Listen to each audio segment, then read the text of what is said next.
ونسلم على حبيبه الكريم. أما بعد فأعوذ بالله من الشيطان الرجيم. بسم الله الرحمن الرحيم. سبحان الله. يا أيها الرسل كلوا من الطيبات واعملوا صالحا. سبحان الله. آمنت بالله صدق الله العظيم وبلغنا رسوله النبي الكريم الأمين. مولاي صل وسلم دائما أبدا على حبيبك خير الخلق كلهم. ثم الرضا عن أبي بكر وعن عمر وعن علي وعن عثمان ذي الكرم. بندہ پروردگارم امت احمد نبی دوست دار چار یارم تابع اولاد علیم مذہب حنفی جادارم ملت حضرت خلیل خاک پائے غوث اعظم زیر سایہ ہر بریم. گنج بخشے فیض عالم مظہر نور خدا ناکی سورا پیر کامل کاملہ رہنما. سبحان اللہ. حمد و ثنا کے بعد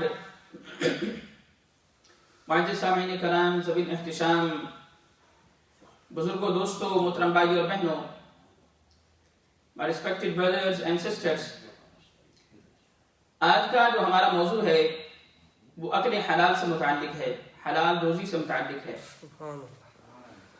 Today we are going to discuss about the importance of earning halal. اللہ تعالیٰ سے دعا ہے کہ اللہ تعالیٰ ہم تمام مسلمانوں کو حلال کمانے اور حرام سے بچنے کی توفیق عطا فرمائے. میں نے آپ کے سامنے جو آیت مبارکہ تلاوت کی، اللہ تعالیٰ اس میں اپنے رسولوں سے مخاطب ہے، اپنے رسولوں کو ارشاد فرماتا ہے یا ایھا الرسل کلوا من الطیبات واعملوا صالحا. اے رسولو پاکیزہ چیزیں کھاؤ اور اچھے کام کرو. پھر آگے فرمایا انی بما تعملون علیم، بے شک میں تمہارے کاموں کو جانتا ہوں.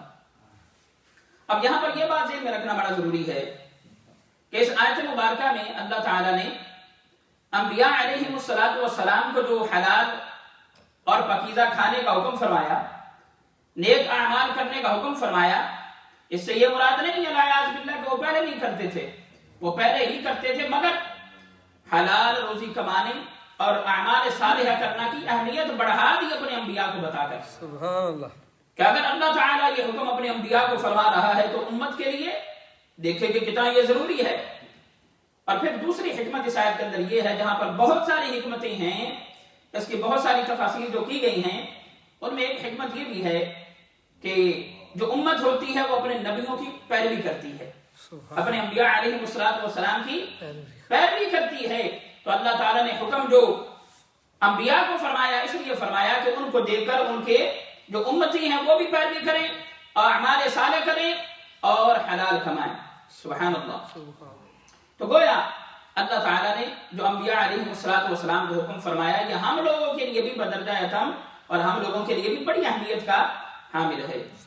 حضور علیہ السلام نے ارشاد فرمایا، حضور نے فرمایا کہ اللہ پاک ہے، اللہ پاک ہے اور پاک چیزوں کے سوا کچھ پسند نہیں کرتا.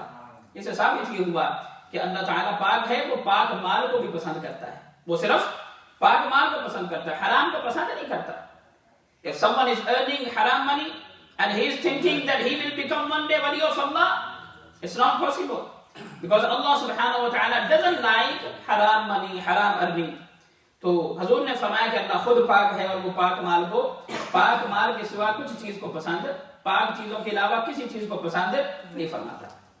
اور صحابہ نے بخار آپ جانتے ہیں کہ جب انسان سلوک کی منازل طے کر رہا ہوتا ہے، اللہ کے قریب ہونے کی کوشش کر رہا ہوتا ہے، وہ تقوی اختیار کرتا ہے، اپنے آپ کو حرام کاموں سے بچاتا ہے، ایسے کاموں سے بچاتا ہے کہ جس سے رب تعالی ناراض ہو جائے. فرمایا کہ اگر رب کا قرب حاصل کرنا ہے، if you want to get the قرب of Allah subhanahu wa ta'ala, then you need to earn halal money. ایسا ہو نہیں سکتا بندہ حرام کما رہا ہو، بندہ حلال کے قریب نہ جائے اور بولے کہ میں رب کے بڑا قریب ہوں. نہ، ایسا نہیں ہو سکتا. ایسا یہ تو اپوزٹ چیزیں ہیں. اندھیرا اور روشنی کتنی اپوزٹ ہے، ڈارکنیس اور لائٹ کتنی اپوزٹ ہے. اسی طرح حرام اور حلال یہ دونوں اپوزٹ ہیں. اگر اللہ کے قریب ہونا ہے، if you want nearest place to Allah subhanahu wa ta'ala, what you should do, the first thing which is important after taqwa, and what is actually taqwa, that is to earn halal money, to earn halal money. اللہ تعالی ہم سب کو یہ باتیں سمجھنے کی توفیق عطا فرمائے. تو تقوی کی منزل میں جو اہم معاملہ ہے وہ یہ معاملہ ہے کہ بندہ حلال کمائے. اگر حلال کمائے گا تو تقوی والا ہو جائے گا. اب اگلی حدیث محترم حاجی صاحب، حضور علیہ السلام نے ارشاد فرمایا، بخاری شریف میں یہ حدیث شریف نقل کی گئی ہے، وہاں پر لکھا گیا، امام بخاری نے لکھا. آپ فرماتے ہیں دیکھیں یہ حدیث شریف کتنے کام کی حدیث ہے. اور آج ہم دیکھیں کس طرف جا رہے ہیں. آج ہم کیا کر رہے ہیں. حضور علیہ السلام نے فرمایا ایک زمانہ آئے گا فرمایا کہ جب آدمی پرواہ نہیں کرے گا کہ وہ حلال کما رہا ہے یا حرام کما رہا ہے. A time will come when people, they will not bother, they will not think about their earning, whether they are earning halal or haram. ایک وقت آئے گا حضور نے فرمایا کہ لوگوں کو فکر ہی نہیں ہوگی کہ وہ حرام کما رہے ہیں یا حلال کما رہے ہیں، مکس کرتے جائیں گے. تو ساتھیوں یہ بات ذہن میں رکھیں، جو حرام ہے وہ حلال کو بھی خراب کر دیتا ہے، وہ حلال کو بھی خراب کر دیتا ہے. اس کی مثال یہ ہے کہ ایک بڑا ڈرم جو ہے وہ دودھ کا ہو، ایک بڑا پتیلا دودھ سے بھرا ہوا ہو، ایک بڑا کین دودھ کے ساتھ بھرا ہو، آپ اس میں نجاست ڈال دیں، آپ اس میں کچھ حرام چیز ڈال دیں، اس نے سارا کا سارا خراب کر دیا. اس لیے اپنے آپ کو حلال چیز میں رکھا. حضور نے فرمایا کہ زمانہ ایسا آئے گا لوگ فکر ہی نہیں کریں گے کہ وہ حرام کما رہے ہیں یا حلال کما رہے ہیں. اللہ تعالی ہمیں حلال کمانے کی توفیق عطا فرمائے. آمین. سبحان اللہ. پھر ترمذی شریف کے اندر امام ترمذی نے ایک بڑی خوبصورت حضور علیہ السلام کی حدیث نقل فرمائی. حضور نے فرمایا کہ جو بندہ حلال کمائے، پہلی بات کیا فرمائی، جو بندہ حلال کمائے، پھر حضور کی سنتوں پر عمل کرے. تیسرا پوائنٹ فرمایا کہ اس کے شر سے لوگ محفوظ ہوں. فرمایا کہ وہ بندہ جنت میں داخل ہو جائے. سبحان اللہ. امام ترمذی said a person who earns halal money, who eats halal, and the other thing he mentioned, he acts upon the sunnah of Prophet alayhi salatu wasalam. Prophet said he acts upon my sunnah. And the last thing which he mentioned, the Prophet alayhi salatu wasalam said, and people, they are free from his harm. He is not giving harm to the people, to the community. Prophet alayhi salatu wasalam said, if he is acting upon my sunnah, he is earning halal, he is good with other people. Prophet alayhi salatu wasalam said, this person will be entering Jannah. Subhanallah. اب اس سے یہ بھی بات ثابت ہوئی, the person who is opposite of this, he can't enter in Jannah. جنت میں جانا حلال کماؤ, حرام سے بچ جاؤ, حضور کی سنتوں پر عمل کرو اور لوگوں کے ساتھ اچھے ٹھہرو, اچھے ہو جاؤ. اللہ نے تمہیں پیسہ دیا ہے, اور اس لیے بھی ثابت ہوا ایک بندہ حلال کماتا ہے, لوگ اس کے شر سے باز نہیں آتے, اس کے شر سے محفوظ نہیں. ایک بندے کو رب نے بڑا دیتا ہے, حلال کماتا, بڑے بزنسز ہیں, بڑا سب کچھ ہے, زمین ہے, لینڈ لارڈ ہے, پتہ نہیں کیا کیا ہے, اس کی زبان اچھی نہیں, لوگوں سے بات کرتا ہے لوگوں کے دل پر لگ جاتی ہے, لوگوں کی زبان ہے, لوگوں کے گھر اس سے محفوظ نہیں. آپ اور ہمارے درمیان بہت سارے ایسے لوگ ہیں, لوگوں میں وہ فلاں ایسی ہے, وہ اس کی بیٹی ایسی ہے, اس کی بیوی ایسی ہے, اس کا بیٹا ایسا ہے. یار تو اپنے گھر کی فکر کر, رب سے ڈر جا. فرمایا کہ جو بندہ جس کے شر سے لوگ محفوظ نہیں وہ جنت میں نہیں جا سکتا, اپنے تک ہو جائیں, محدود ہو جائیں. تو فرمایا حلال کمائے, اس کے بعد اس کے شر سے لوگ محفوظ رہیں. تو فرمایا کہ یہ کریکٹرسٹکس ہیں ان لوگوں کی جو جنت میں جائے گا. پھر حضور نے فرمایا کہ حضور کی سنت پر عمل کرے. اب اگلی جو حدیث ہے بہت خوبصورت حدیث ہے. حضور کی ساری حدیثیں ہی ایسی ہیں کہ جن پر قربان ہونے کا دل کرتا ہے. معجم الاوسط میں امام طبرانی آپ منشن فرماتے ہیں, اور اسی طرح ترغیب و ترہیب میں یہ حدیث بھی منشن کی گئی ہے. Hazrat Sa'd bin Waqas, he is a great friend of Prophet alayhi salatu wasalam, great sahabi of Prophet alayhi salatu wasalam. Hazrat Sa'd bin Abi Waqas حضور کی بارگاہ میں حاضر ہو گئے. حاضر ہو کر عرض کرتے ہیں، فرماتے ہیں یا رسول اللہ صلی اللہ علیہ وسلم، آپ ارشاد فرمائیں مجھے کوئی ایسا کام بتائیں کہ میں مستجاب الدعوات ہو جاؤں. کوئی ایسا کام بتائیں کہ میری دعائیں ہمیشہ قبول ہوا کریں. کچھ ایسا کام بتائیں کہ میں یہ مستجاب الدعوات. علماء بیان فرماتے ہیں، حدیث میں آتا ہے بہت سارے بزرگ ایسے گزرے ہیں جن کے بارے میں، اللہ کے نبیوں کے بارے میں یہ مشہور تھا کہ یہ مستجاب الدعوات، جو دعا کرتے ہیں اللہ قبول فرما لیتا ہے. اور اللہ تعالیٰ اپنے نبیوں کی دعائیں سنتا ہے. برگزیدہ ترین بندے ہیں وہ، سب سے زیادہ چنے ہوئے، سب سے زیادہ قدر و منزلت والے انبیاء ہیں. اسی طرح اللہ کے نیک بندوں کے بارے میں بعد مشہور تھے اپنی زندگی میں کہ یہ مستجاب الدعوات ہے، وہ فلاں بندہ، وہ فلاں والی مستجاب الدعوات ہے، اس کے بعد جو اللہ تعالیٰ ضرور دعا قبول فرماتا ہے. ارے سعد بن وقاص حضور کی بارگاہ میں آتے ہیں، آ کر عرض کرتے ہیں یا رسول اللہ صلی اللہ علیہ وسلم ارشاد فرمائیے، آپ فرمائیے کہ میں کیا ایسا کام کروں کہ میں مستجاب الدعوات ہو جاؤں، میری دعائیں قبول ہونے لگ پڑیں. حضور کی بات سنے اور قربان ہونے کا دل کرتا ہے. حضور نے فرمایا حلال کا لقمہ کھایا کرو. اللہ سبحان اللہ، حلال کا لقمہ کھایا کرو. اس سے ثابت یہ ہوا کہ آج جو ہماری دعائیں قبول نہیں ہوتی اس کی وجہ یہ ہے کہ حلال کھا نہیں رہے، حلال کھا نہیں رہے. تو حضور نے حضرت سعد بن وقاص سے فرمایا کہ اگر تم اپنی دعائیں قبول کروانا چاہتے ہو، اگر تم یہ چاہتے ہو کہ تمہاری ہر دعا قبول ہو، if you want to become mustajab الدعوات, try to eat halal. حلال کا لقمہ کھاؤ، اللہ تعالیٰ تمہیں مستجاب الدعوات کر دے گا. پھر قرآن میں تعالیٰ سورہ بقرہ میں ارشاد فرماتا ہے یا ایھا الذین آمنوا کلوا من طیبات ما رزقناکم واشکروا للہ ان کنتم ایاہ تعبدون. اللہ تعالیٰ فرماتا ہے ایمان والو، جو میں نے تمہیں ستھری چیزیں دی ہیں ان میں سے کھایا کرو، حلال چیزوں میں سے کھایا کرو. واشکروا للہ، اور فرمایا کہ رب کا شکر ادا کیا کرو، میرا شکر ادا کیا کرو. پھر آگے بڑی کام کی بات، بڑی خوبصورت بات شرط لگا دی، ان کنتم ایاہ تعبدون. فرمایا کہ اگر مجھ ہی سے تم عبادت کرتے ہو، میری ہی عبادت کرتے ہو، مجھے ہی پوجتے ہو، میری ہی عبادت کرتے ہو، تو شرط یہ ہے کہ پھر کھایا بھی حلال کرو. سبحان اللہ. مجھ پر توکل کیا کرو. ادھر سے مار لوں ادھر سے مار لوں تو کیا مجھ پہ توکل نہیں؟ کیا مجھ پہ توکل نہیں؟ اگر مجھ پہ توکل ہے تو پھر حلال کمایا کرو. ان کنتم ایاہ تعبدون، اگر میری ہی تم عبادت کرتے ہو. پھر ترمذی شریف میں ایک بڑی خوبصورت حدیث حضور علیہ الصلوۃ والسلام کی ارشاد فرمائی گئی، لکھی گئی، نقل فرمائی گئی کہ حضور علیہ السلام نے فرمایا کہ وہ گوشت جنت میں نہ جائے گا جس کی پرورش حرام سے ہوئی تھی.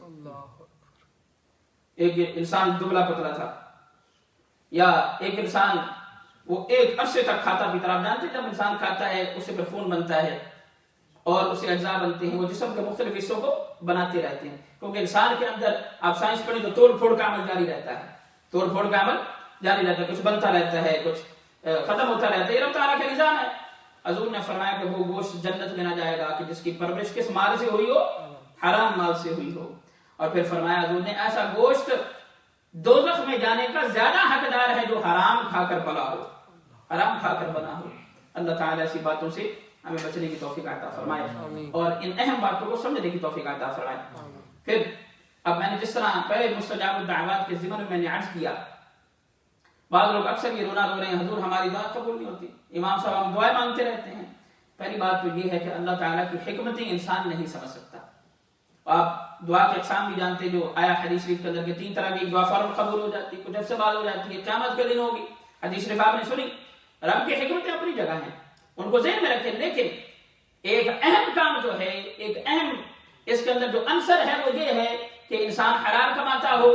حضور نے فرمایا اس بندے کی دعا قبول نہیں ہوتی جو حرام خور ہو، جو حرام کھاتا ہو، اس کی کبھی دعا قبول نہیں ہوتی. اور پھر فرمایا کہ مسلم شریف کی یہ حدیث ہے، وہاں پر لکھی گئی، نقل کی گئی ہے کہ حضور علیہ السلام نے فرمایا، آپ نے فرمایا حرام مال کا صدقہ قبول نہیں ہوتا، حرام مال کا صدقہ قبول نہیں ہوتا. اب یہاں پر میں اس ضمن میں یہ بات اکثر عرض کرتا ہوتا ہوں، اگر کسی بندے نے حرام کما لیا، اب وہ جان چھڑانا چاہتا ہے رب کی راہ میں دے دے، لیکن وہ نیکی کی نیت نہ رکھے، اس کو کسی غلط طریقے سے جو ہے وہ 1000 پاؤنڈ 2000 جتنے 1000 پاؤنڈ آئے، جتنے پیسے آ گئے، روپے آ گئے، تو اب وہ جان چھڑانا چاہتا ہے، وہ خیرات کر دے، مگر یہ ذہن میں نہ رکھے کہ مجھے اس کا اجر ملے گا، کیونکہ یہ حرام ہے. اگر اس نے حرام مال صدقے کی نیت سے دیا، نیکی کی نیت سے دیا، فقہا فرماتے ہیں وہ دائرہ اسلام سے نکل گیا۔ رب بڑا غیرت والا ہے، رب تعالیٰ بڑا حیا والا ہے، تم حرام کماؤ تمہیں نیکی دے، ایسا نہیں ہو سکتا۔ تو جان چھڑانی ہے تو خیرات کر دو، مگر نیکی کی نیت نہ رکھو۔ تو فرمایا کہ جو مسلم شریف میں آیا کہ بندہ حرام کماتا ہے، حرام کر کے صدقہ کرتا ہے تو وہ صدقہ قبول نہیں ہوتا۔ پھر فرمایا کہ جو بندہ حرام کھاتا ہے نہ اس کی نمازیں قبول ہے نہ اس کی دعا قبول ہے، اس کی نماز بھی قبول نہیں اور اس کی دعا بھی قبول نہیں ہے۔ حلال کمانا بڑا ضروری ہے، حلال کمانا بڑا ضروری ہے، بڑا ضروری ہے۔ پھر بخاری شریف میں حدیث کو نقل کیا گیا، امام بخاری فرماتے ہیں، اب فرماتے ہیں کہ حضور نے فرمایا جو تجارت میں بزنس کے اندر جھوٹ بولتا ہے، مٹیریل اپنے جو چیز وہ بیچ رہا ہے اس کے عیب چھپاتا ہے، ویکنس چھپاتا ہے، نقص چھپاتا ہے، حضور نے فرمایا کہ رب تعالیٰ اس کے رزق سے برکت ختم کر دیتا ہے۔ جو اچھے اچھے آلو بخارے تھے اوپر رکھ دیے، اچھے اچھے آم اوپر رکھ دیے، اچھے اچھے سیب اوپر رکھ دیے، اچھے اچھے تربوزے، اچھے اچھے خربوزے اوپر، کچھ بھی آپ مثال لے لیں، کچھ بھی لے لیں، جو اچھے اچھے جانور تھے فرنٹ پہ رکھ دیے بیچنے کے لیے، کوئی بھی آپ مثال لے لیں، مگر جب مال دیا تو پھر خراب مال دیا، مکس کر دیا۔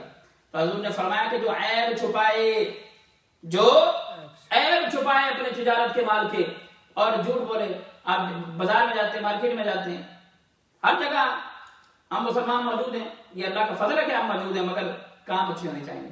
تو جہاں جہاں پر موجود ہیں ہمیں تو اچھا ہونا چاہیے تھا، ہمیں تو اچھا ہونا چاہیے تھا کہ فلاں مسلمان کی دکان میں جاؤ، قسم خدا کی ہر چیز اچھی ملتی ہے، وہاں پر جاؤ ہر چیز خالص ملتی ہے۔ مگر آج معاملہ کیسا ہے؟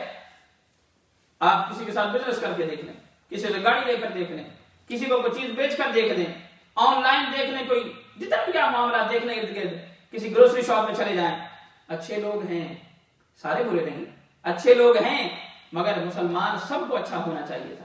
تو حضور نے فرمایا کہ اگر کوئی جھوٹ بول کر اپنا مال بیچتا ہے یا اس مال کے عیب، ویکنسز، جو نقائص ہیں اس کے اندر، ان کو چھپا کر بیچتا ہے، فرمایا کہ رب تعالیٰ اس کی برکت ختم کر دیتا ہے، اس کی برکت ختم کر دیتا ہے۔ آج ایک بہت بڑا معاملہ جو ہے، گھروں میں سکون نہیں ہے، میاں بیوی کی لڑائیاں ختم نہیں ہوتی، بچے نافرمان ہیں، سکون نہیں ہے، بیماریاں پھیلی ہوئی ہیں۔ کیوں بھائی؟ اس کی وجہ یہ ہے کہ حلال کمانا چھوڑ دیا، حلال کمانا چھوڑ دیا، حلال کمانا چھوڑ دیا۔ جب حرام کمائیں گے، حرام کھائیں گے تو پھر سکون نہیں آ سکتا، کیونکہ جب حرام کھائے تو نہ عبادت قبول، نہ نماز قبول، نہ صدقہ قبول، نہ خیرات قبول، زکوٰۃ کہے کی، ہر چیز ضائع ہو گئی، اس لیے سکون نہیں ہے بھائی۔ حلال کما چھوڑ دو، اللہ تعالیٰ برکت عطا فرمائے۔ ایک ساتھی یہاں پر ہے تو اسکاٹ لینڈ میں کسی جگہ پر ان کی جو ہے وہ دکان تھی، تو ساتھی مجھے ایک واقعہ بتا رہا، تو واقعہ بتاتا ہے کہ اسکاٹ لینڈ یا آئی لینڈ میں، یعنی یہ جو انگلینڈ اس سے باہر کا تھا معاملہ، یعنی یہ جو جہاں پہ ہم رہتے ہیں کسی اور صوبے میں تھا، تو کہتے ہیں کہ اس بندے نے شراب کی دکان کھولی ہوئی تھی۔ میں کسی کو تنقید نہیں کر رہا، دعوت دے رہا ہوں کہ سیدھے ہو جائیں، دعوت دے رہا ہوں سیدھے ہو جائیں۔ آج آنکھ بند ہو گئی، تو نے کاروبار بنایا، تو نے گاڑیاں خریدی، تو نے بنگلے بنائے، بڑے بڑے لینڈ لارڈ بن گیا، تیرے پاس تو وہی چند گز زمین آ گئی، آنکھیں بند ہوئی، رولے پڑ جانے، تیرے جنازے سے پہلے رولے پڑ جائیں گے۔ میں نے کئی مثالیں دیکھی۔ تو بندہ کہتا ہے کہ اسکاٹ لینڈ یا آئرلینڈ کسی مقام پر، دور دراز جگہ پر جہاں پہ مسلمان کم تھے، کہتے ہم گئے، ہم نے دیکھا کہ وہ بندہ شراب کا کام کرتا تھا۔ کہتے ہم نے اسے کہا یار سیدھے ہو جاؤ، دین والے ہو جاؤ، دین سے محبت کرو، شراب سے باز آ جاؤ، ان کاموں سے باز آ جاؤ۔ کہتے ہیں کہ اس کو ہماری دعوت کا اتنا اثر ہوا، ہماری اس خوبصورت بات کا اتنا اثر ہوا، اس نے کہا یار چھوڑو، میں نے شراب کا کام نہیں کرنا، یہ میری بلڈنگ چلتی ہے تو چلے، کرایہ پہ کوئی لیتا ہے تو لے، میں نے کام نہیں کرنا، میں کام کروں گا تو حلال کام کروں گا۔ کہتے ہیں اس نے جیسے ہی بزنس بند کیا، ایک ملٹی نیشنل کمپنی نے اس سے کتنے سالوں کا کانٹریکٹ لے لیا، کانٹریکٹ میں وہ بلڈنگ کے لیے جتنے کماتا تھا اس سے زیادہ اس کو دینے لگ پڑی۔ اللہ کیا دے نہیں سکتا؟ وہ تو کون فرماتا ہے فیکون ہو جاتا ہے۔ کیا اس کی دسترس میں تمہیں حلال دینا نہیں ہے؟ اس کی دسترس میں کیا تمہیں دینا نہیں ہے؟ جی ہم ہے وہ دیتا حلال ہے، مگر ہم حرام کی طرف دوڑتے ہیں۔ تو جو رب والا ہو جاتا ہے تو پھر رب تعالیٰ اس کے سارے کام جو ہے وہ فرما دیتا ہے۔ آخری بات جو بڑی اہم بات، آج میں جب یہ لکھ رہا تھا، پڑھ رہا تھا کتاب کو، تو میں نے آخری پوائنٹ لکھا، انفارچونیٹلی آج سب سے کم ویجز دینے والے ہم مسلمان ہیں، دوسرے لوگ بھی کرتے ہوں گے خطائیں ایسی، مگر ہم مسلمان، اب مجھے ریشو کا نہیں پتا کہ کون کم ویجز زیادہ دیتا ہے یا دوسری، مگر جب بھی میں نے سنا ہے کہ ساڑھے اپنے لوگ زیادہ بڑھ دیتے ہیں اور خدا کا خوف کر جاتا، 1.5 پاؤنڈ 2 پاؤنڈ 2 پاؤنڈ پر آور 3 پاؤنڈ پر آور 5 پاؤنڈ پر آور. میری بیوی بیمار رہتی ہے ہر وقت، میرے بچے نافرمان ہو گئے، میں نے وہ پراپرٹی لی، وہ کوئی لے گا قبضہ کر گیا پاکستان میں، یہ ہو گیا وہ ہو گیا. تو نے کمایا حرام تھا. ایک مزدور جو تیرے پاس 8 گھنٹے ڈیوٹی کرتا تھا، اس کے لیگلی کتنے آورز بنتے تھے اور لیگلی کتنی پیمنٹ بنتی تھی، تو نے اس کو 5-10 پاؤنڈ میں ٹرکا دیا.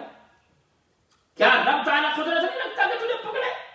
پھر رب نے پکڑ لیا تجھے، رب نے تیری پکڑ فرمائی تو بیمار ہو گیا، رب نے تیری پکڑ فرمائی تیری بیوی نافرمان ہو گئی، رب نے تیری پکڑ فرمائی تیرے بچے برباد ہو گئے، کیونکہ تو نے کسی کے جو پسینہ تھا وہ ضائع کر دیا. ہم مسلمان کبھی بھی کم ویجز والے نہیں ہو سکتے، آپ اچھی ویجز دیں. کیا ایسی وجہ ہے کہ مسلمان کم ویجز دیتے ہیں؟ کیوں؟ کیا آپ کو ہمیں نہیں پتا؟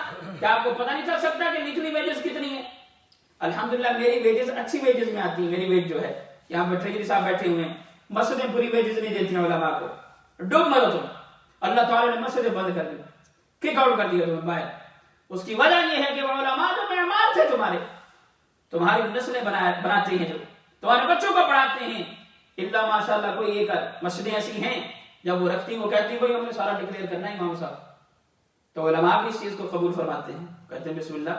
یہ چند مثالیں ہیں. میں نے آپ کو سامنے کہا کہ میں اپنے مسجدہ میں رگڑا نہیں لا رہا، یہ سامنے بیٹھے میری ویج اچھی الحمدللہ، لیکن ائمہ کرام کو لوگ پورا نہیں دیتے، اپنے مزدوروں کو پورا نہیں دیتے، دہاڑیداروں کو پورا نہیں دیتے، اپنی شاپس پہ گروسری کی شاپس پہ رکھنے والوں کو پورا نہیں دیتے. رب سے ڈرو، یہ پوچھا جائے گا تمہارے سے، اور پھر وہ سارا مال تو نکل جاتا ہے یار تیرا. آپ کیلکولیشن کرنا نا کہ میں نے 30 سال سے بزنس کمایا ہے، 30 سال میں نے بزنس چلایا ہے، میرا مال تو بچتا ہی نہیں ہے، اور بچے کہاں سے؟ تو حرام ملا رہا ہے اس کے اندر. اللہ تعالیٰ بچنے کی توفیق عطا فرمائے. اس حدیث شریف پہ گفتگو ختم کرتا ہوں. بخاری شریف میں حضور نے فرمایا کہ حضور نے فرمایا کہ کل قیامت کے دن جن کی مزدوری پوری نہیں ہوتی ہوگی، جن کی مزدوری کھائی جاتی ہوگی، حضور نے فرمایا کہ میں مزدور کی حمایت میں کھڑا ہو جاؤں گا. اگر کل قیامت کے دن حضور جس بندے کا تو نے مال کھایا ہوگا، جس کو پوری ویجز نہیں دی ہوں گی، حضور فرمائیں گے رب کے سامنے کیس پیش ہوئے گا. حضور فرمائیں گے کہ یہ جو مظلوم ہے اس کے ساتھ میں ہوں، تو جس کے ساتھ حضور ہوں گے کیا وہ کیس ہار جائے گا؟ اور انصاف فرمانے والا رب تعالیٰ ہوگا. اللہ تعالیٰ ہم سب کو آنکھیں کھولنے کی توفیق عطا فرمائے، حلال کمانے کی توفیق عطا فرمائے. وآخر دعوانا الحمدللہ رب العالمین. سنتے جاؤ فرمائے.